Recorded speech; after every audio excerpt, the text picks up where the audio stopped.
tumbling down. Remember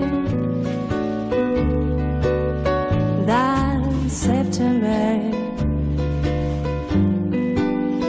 in the rain.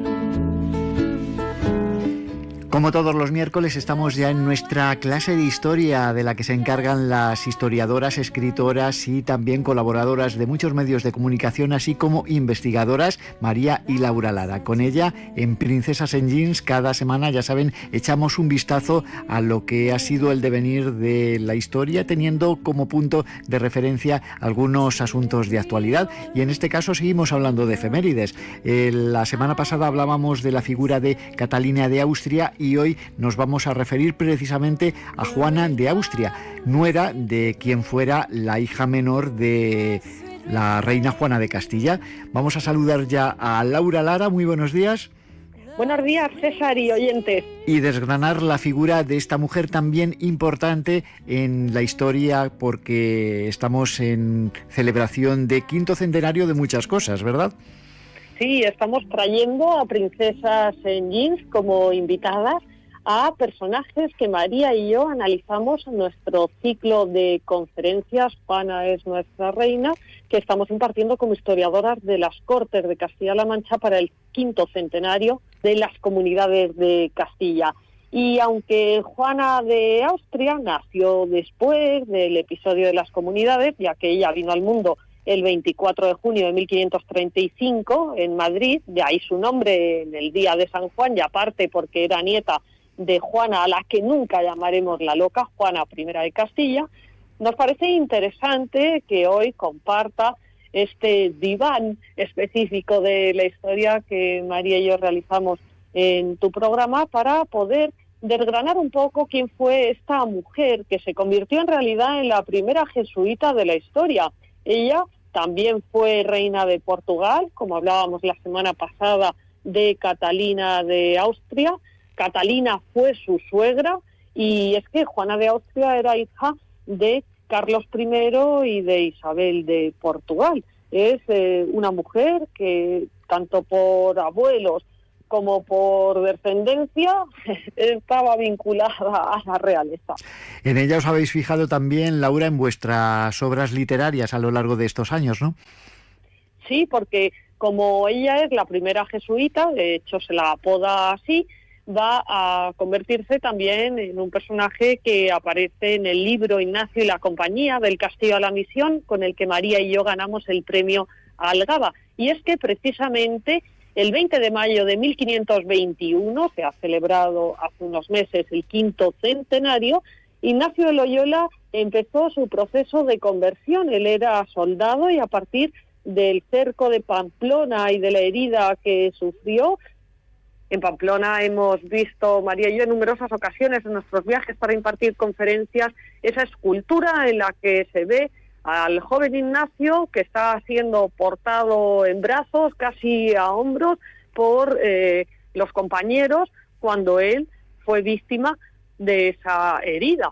Y bueno, pues fue una herida que en realidad lo llevó a experimentar ese proceso de conversión que le hizo abandonar la vida de soldado. Se dice que antes era también mujeriego y que incluso había tenido una hija llamada María, a convertirse en el fundador de la orden religiosa, que ha sido más temida por el poder temporal y que ha sido expulsada en numerosas ocasiones de distintos países, entre ellos España, con Carlos III, en la Segunda República, y también en Rusia y en otras latitudes. Pues esto bien pudiera ser argumento para otro capítulo, porque hoy lo que vamos a hacer es analizar la figura de Juana de Austria y creo que María tiene muchísimos datos históricos para compartir con nosotros durante los próximos minutos, ¿verdad? Así es, os dejo con María y con Juana de Austria, y recordando que a pesar de haber sido una orden religiosa que se veía como competidora del poder político y temporal, como decíamos, pues en la actualidad el Papa Francisco es jesuita. Hasta la semana que viene, Laura. Hasta la próxima. María Lara, buenos días. Buenos días, César. Bueno, pues hoy analizamos la figura de una mujer que apareció un poquito de pasada en nuestro programa de la semana pasada cuando hablábamos de Catalina de Austria. Hoy, precisamente, su nuera Juana de Austria. ¿Cómo se crió esta mujer? ¿Cómo fueron sus primeros años de vida? Juana de Austria era hija de Carlos I y de su esposa Isabel de Portugal. Lo que pasa es que muy pequeña, desde los 4 años, se queda huérfana de madre. Entonces la tiene que criar otra dama, Leonor de Mascareñas, que había acompañado a la emperatriz Isabel desde su matrimonio en Sevilla en 1526 hasta su fallecimiento en Toledo en 1539. Leonor de Mascareñas era la aya de los hijos de la pareja regia y después, en la ancianidad, perdió responsabilidades en la Casa Real, pero sin embargo creció su actividad como promotora de conventos. Enseguida hablaremos acerca de esa inquietud por integrarse en los jesuitas, pero lo primero, María, creo que se crió entre varios hermanos varones. ¿Cómo fue su relación con ellos y si hubo alguna diferencia en cuestión de educación por aquello de ser, digamos, la chica de la familia? Vivió solo 38 años, pero fue una de las mujeres más cultas de su tiempo. En eso le venía la semilla de su abuela Juana de Castilla, que, como hemos visto en otras entregas de Princesas en Jeans, era una mujer muy sabia. Juana fue criada en un ambiente humanista, también de renovación espiritual, en esa misma religiosidad recogida que vio a Teresa de Jesús, a Santa Teresa, fugarse hacia la libertad mediante el canal de la mística, y a la vez que preparaba el ajuar que llevarse a Portugal para casarse con su primo, a la vez que preparaba el ajuar para llevarse a Portugal, la infanta de Castilla encargaba al librero de la corte que encuadernara 9 libros. Eran sus lecturas pronto prohibidas al común de los católicos, pero que ella tenía acceso.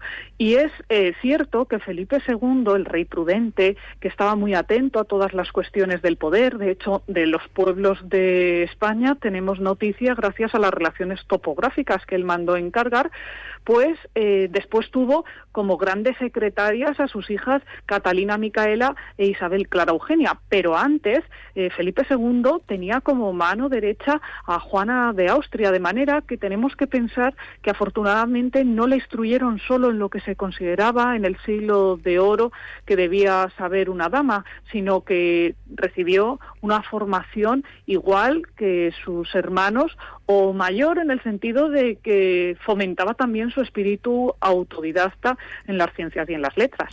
En cuestión de curiosidades, evidentemente ya hemos comentado varias veces que fue la primera mujer en convertirse en jesuita. ¿Cómo nació esta vocación?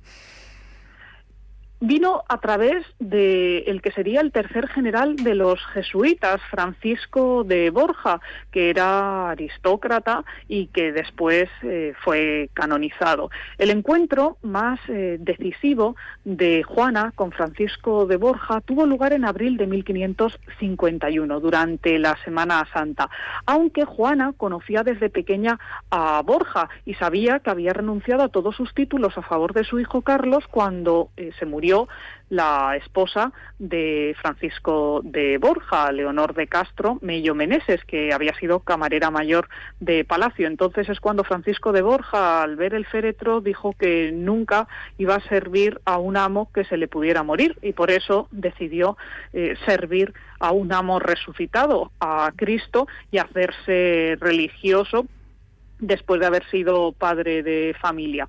Entonces, bueno, pues la cosa es que durante la Semana Santa de 1551, en el mes de abril, Francisco de Borja acudió a Toro, el enclave zamorano, para impartir los ejercicios espirituales a una chica adolescente de 16 años que estaba a punto de irse a Portugal para casarse con su primo hermano, además, Juan Manuel. Y siguiendo la tradición iniciada por Juana, mal llamada la Loca, y su hermano Juan, quienes se iban a desposar eran 2 hermanos con otros 2 hermanos, porque Juan Manuel se casaba con Juana de Austria, con la infanta castellana, y Felipe II con María Manuela de Portugal. Así que Juana ahí conoce de manera más profunda la religiosidad de los jesuitas y bueno, pues eso le va dejando un grato recuerdo en su memoria. Y cuando luego se va a vivir a Portugal y ya se casa con su primo, él tenía una conducta un tanto extravagante, no le dio muy buena vida y la pobre pues se acordaba de Castilla y se refugiaba en la oración. Y ahí nuevamente pues le van llegando como píldoras de los jesuitas, como una baraja de cartas, pero con la que aprender artículos del catecismo, y ella pues solo tiene de consuelo la conversación con su tía Catalina, que además era su suegra, y el estar rezando, y después con su hijo, aunque se tendría que despedir de él muy pronto por cuestiones del guión, por la obligatoriedad de venirse a Castilla para convertirse en regente cuando su hermano Felipe II se casó con la tía de ambos, María Tudor, reina de Inglaterra. Y nunca la felicidad es completa, porque si bien regresó a su añorada Castilla, eso le supondría no volver ya a ver a su hijo Sebastián en toda su vida. Sí, porque Juana dio a luz a su hijo de manera póstuma con respecto a su marido, porque el 2 de enero de 1554 la infanta castellana se quedó viuda por culpa de la tuberculosis. Se le ocultó la pérdida para no perjudicar a su embarazo. Sus suegros vivían, tanto Juan III como Catalina de Austria, y el 20 de enero de 1554 nació su único hijo, Sebastián, al que tuvo que abandonar con unos meses de vida para regresar a Castilla, como decíamos, cuando su hermano se iba a Londres. Igual que había aceptado un matrimonio de conveniencia, debía asumir ahora el trayecto de vuelta, y cuentan las crónicas que mientras se preparaba para el retorno a Madrid, iba enflaqueciendo y en un oratorio permanecía rezando y llorando como si presagiara que no iba a ver más al retoño. Es que nunca lo volvió a ver. Pues una historia de una vida corta, intensa y a la vez también plagada de desgracias, como esa separación de su hijo, cuando no la separación de su tierra natal, la figura de Juana de Austria. María Laura Lara, muchísimas gracias una vez más por esa lección de historia tan escrupulosa, y nos encontramos la semana que viene. Gracias. Y un último apunte. También el joven rey Sebastián, el hijo de Juana y Juan Manuel, creció bajo la guía de los jesuitas. Era un místico que dedicaba largas jornadas a la caza y se le metió en la cabeza un plan quizá equivocado para aquel tiempo. Quería llevar las cruzadas al norte de África y murió en Alcazarquivir con 24 años. Muchísimas gracias, María Laura. La próxima semana seguimos analizando nuestra historia. Hasta entonces. Gracias.